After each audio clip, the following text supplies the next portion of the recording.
Hi, welcome back to another edition of the Coach's Corner. Today we're going to be reviewing the Saints versus Eagles. Clayton, what'd you see from this game? Man, I mean, the big storyline here obviously is Carson Wentz getting benched and them taking a look at Jalen Hurts, right? Mm-hmm. Um, there's a couple different ways you could look at this coach. I mean, on one hand, you could say, okay, what do we have in Jalen Hurts? Or you could look at it on the flip side and say they wanted to evaluate on if it's Carson Wentz playing poorly or if it's the team playing poorly. And I think one game isn't enough of evaluation. You probably got to ride with Jalen Hurts to see how he finishes. Because first of all, when you're a dual threat quarterback and the way everybody in the NFL knows that Jalen Hurts is, right? You run the Mm-hmm. zone read and the RPO stuff, you already know that you've got to account for his legs. So you haven't really given a defense time to see, okay, this is the plays he likes to do well. This is what he runs well. How do we take this away? You're kind of just lining up and playing football, you Mm-hmm. know. On the flip side, we really saw Taysom Hill struggle until the fourth quarter. He came alive. I know the box score stats. I got them right here. 28 of 38, 291, 2 touchdowns, an interception. He ended up rushing for 33 yards. When you really look at that, I mean, box score numbers are just that. They're empty numbers. Yeah. It doesn't matter what you do on first and second down. It matters what you do on third down, right? So Mm-hmm. even though maybe he's getting the easy completions or such, but, they were stalling out. They weren't scoring points, and they had to try to come back in the fourth quarter. There's a lot to take away from this game. What were the big storylines you took away here?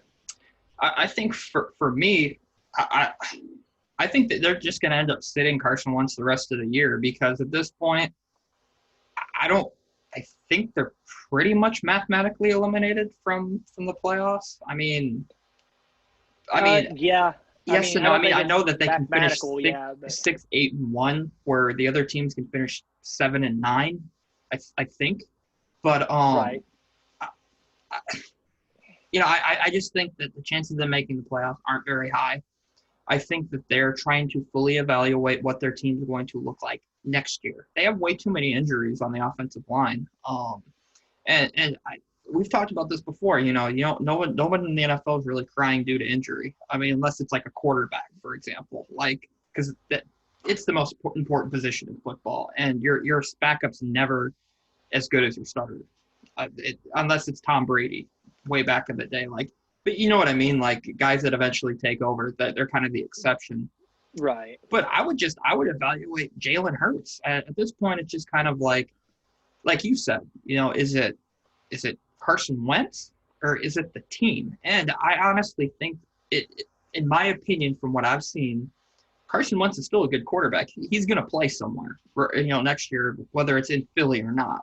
I just think that the offense as a whole, the injuries started to pile up, and I think that a lot of the concepts that Doug Peterson wanted to run were long developing plays. So you get a bunch of pressure on Carson Wentz, and I think that he just became so trigger happy. He started throwing a lot of picks. He got hit a lot.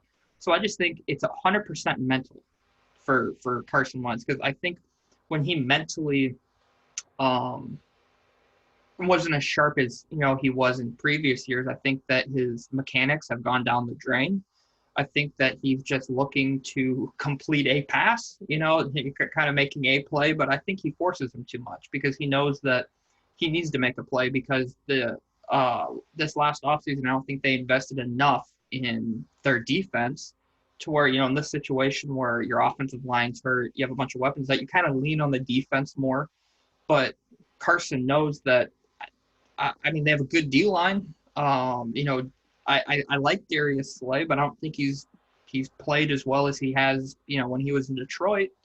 And so with all that being said, I think it's a bunch of things, but I feel like everyone knows the quarterback position is the most important position in football. And so I feel like he just felt the weight of that on him. And on top of him getting hit, turning the ball over a lot, I just think that he tried doing way too much with the football, where Jalen Hurts, I think, came into the game like, I have nothing to lose, you know what I mean?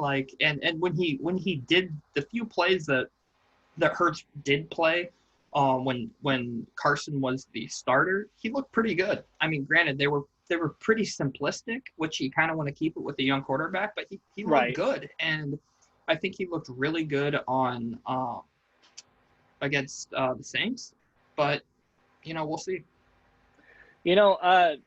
I think you're spot on a lot of things, and there's a lot to unpack. As a rebuttal here, I'll start with this: you mentioned Carson Wentz being major mental, right, on the aspect side. We know he's got all the tools. That's why he was drafted out of North Dakota State. They said, okay, here's a raw guy we can develop. I think he kind of was developed quick. He was already more developed than what we gave him credit for. Exactly. And therefore, that's the shock and the enamorization we had with him, right? So now whenever you see him regress a little bit, because he's really never had the growing pains, because we saw him have the MVP caliber season. They end up going to the Super Bowl. They're thinking, oh, my God, how good is he? But we don't realize how much he was actually doing for the team and pulling the weight and making plays, right? Mm-hmm. Sometimes when you give a quarterback all that freedom, especially as a young guy, and you give him the ability to make plays, you live or die by the big play, right? Carson Wentz's biggest problem has turned into a guy that came into the league not throwing any interceptions. Him and Dak broke the record for most consecutive passes by a rookie. Very impressive. As he's gone on, he's tried to press hard and harder. Sometimes you got to get back to basics. Sometimes you got to go back as a quarterback. You got to do the towel drill. You got to stick the trowel on your arm and say, okay, my left arm's not leaving my body. You got to put the bands on your legs, and you got to say, my stride is staying true. It's shoulder width. I'm just going to do a turn. I'm going to flip the hips. You got to do the shelf elbow on the shelf drill, where you get your elbow above the shelf, and you're making sure that it's there, because you whenever you break this down for Carson Wentz and you look at it, you say the arm is away from the body, the legs farther than shoulder width apart. It's a big mechanical. Stride. It is all mechanical. You because look at of the mental. The elbow's dropping, and it's because he's not going back to square one and doing the things that got him here. And therefore, now that it's all falling apart, it's an avalanche, and he can't figure out what it is. Well, when that happens at the quarterback position, I always tell my guys, I'm like, you got to go back to square one. Look at your feet after your throw. Are you pointing at your target? Is your elbow up? Is the ball fluttering? We have to diagnose square. You have to reverse engineer it. Mm-hmm. Okay. What's my problem? Ball fluttering? Okay. Elbow? Okay. Feet? And we see so often these guys get paid big money and they think we know everything, but that's what keeps Breeze and Brady and Rodgers consistently amazing in playing this long, because they do the little things immaculate and they stress over those details, right? Mm-hmm. You look at Jalen Hurts and it looked like he was doing exactly that. He's saying, I'm going to take care of the ball. I'm going to keep my throwing motion nice and compact. He did exactly what he's asked to. You look at the stats here, 18 rushes for 106 yards. You look at 17 to 30 pass for passing, 167 yards and a touchdown. Nothing miraculous. He didn't carry the offense by any means. He just did what he was asked. It was good enough to get the win, 24-21. So what you're really looking for to end the year here out of Jalen Hurts is, mechanically, does he look the part as a quarterback? Or is he just being an athlete playing quarterback? I talk about this with Taysom Hill almost every week, I feel like, right? But the thing that's interesting to me is these aren't sexy stats, but everybody's praising this performance from him. But they would, if these were Lamar Jackson stats, we'd be calling him a wide receiver playing quarterback. And I think I want to draw fairness to that. It's like, these aren't incredible stats for a quarterback, not in the NFL. 167 passing yards. Tim Tebow did that back in 2011 when he took the Broncos and they made fun of him. So I think we need to talk down Jalen Hurts a little bit. We need to really just calm down and really absorb what we saw and say, okay, now let's see it get better. Let's see, we need to take it step by step. We as evaluators and coaches, we need to do what I just said Carson Wentz needs to do, and we need to take it step by step and evaluate. Yeah, but never apologize for winning. That's for sure. You take them any way you can get them. Exactly. There's no asterisk in the win column in the NFL. Yeah, you betcha. But hey, don't tell a Saints fan that, because they might look at that Rams game with an asterisk. But hey, we won't another talk rule about change that. because of the Saints. we don't got enough time for that. Exactly. Well, if you think we got something wrong, don't be afraid to leave a comment. Have any questions? Leave them in the comment section. Don't forget to like, comment, subscribe, and check out other great content from the East West Football Network. Thank you.